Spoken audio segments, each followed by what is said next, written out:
થોડી વાર પ્રતીક્ષા કરો અને જો અહીંયા રહેશે તો માતાજીનું નામ લો. હા નકે હાલ કરીને દો.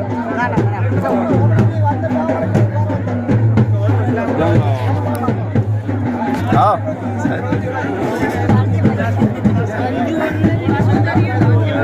બાકીના બધા શાંતિથી બહાર બેસો અને તમને એક મંત્ર હું શીખવાડી દઉં. બેઠા બેઠા મનમાં એ મંત્રનો જપ કરો. સાંભળી લો ભાઈ, હું તમને એક મંત્ર બતાડી દઉં, એ મંત્રનો જપ કરો અને જ્યારે પણ આ મંદિરે આવો ત્યારે આ મંત્રનો જપ અવશ્ય કરજો. તમારે ઘેરે કરવો તો આ માળા રોજ એક કરજો. શ્રી માત્રે નમઃ, શ્રી માત્રે નમઃ. આ મંત્રોનો બહાર બેસીને સરસ જપ કરો અને માતાજીને ખૂબ વિનવો. ગામનો ઉદ્ધાર થાય, આપણો ઉદ્ધાર થાય, જગતનો ઉદ્ધાર થાય. જે દર્શન કરે એને બધાનું કલ્યાણ થાય.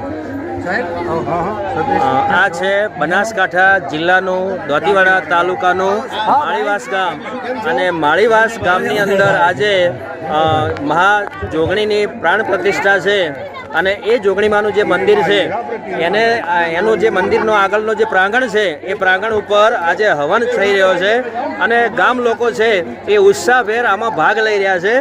તો આ જોગણીમાનું મહત્વ શું છે અને એમનું જે સ્થાન છે એ સ્થાન આ પર્વત ઉપર કેમ લાવવામાં આવ્યું, તો એ અંગે અહીંના જે રહેવાસી છે પ્રભુ કાકા એમને આપણે પૂછવાનો પ્રયત્ન કરીએ કે પ્રભુ કાકા આનો ઇતિહાસ શું છે અને માતાજીનો ચમત્કાર શું છે. પહેલા નીચે માતાજી બેઠા હતા, એને પછી ગામજણે વિચાર કર્યો કે આપણે આ માતાજીના મંદિરમાં બેસવાની જગ્યા વ્યવસ્થિત નથી એટલે આપણે ઉપર માતાજીને વિરાજમાન કરી લઈએ આખા ગામના સમ મળીને.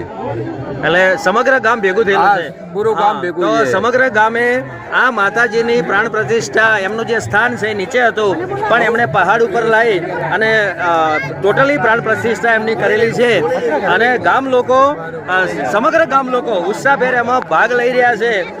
હવન જે છે એ હવન માટે એવું કહેવાય છે કે દેવી દેવતાઓ પ્રસન્ન થાય અને આપણું જે પર્યાવરણ છે એ વાતાવરણ છે એ શુદ્ધ થાય એના માટે હવનની પણ જે પ્રક્રિયા છે એ ચાલુ છે. લોકો એનો ઉત્સાહભેર ભાગ લઈ રહ્યા છે અને દર્શન કરવા માટે માનવ મહેરામણ ઉમટી પડ્યું છે. એક સહેજ જગ્યા કરી દો. થોડાક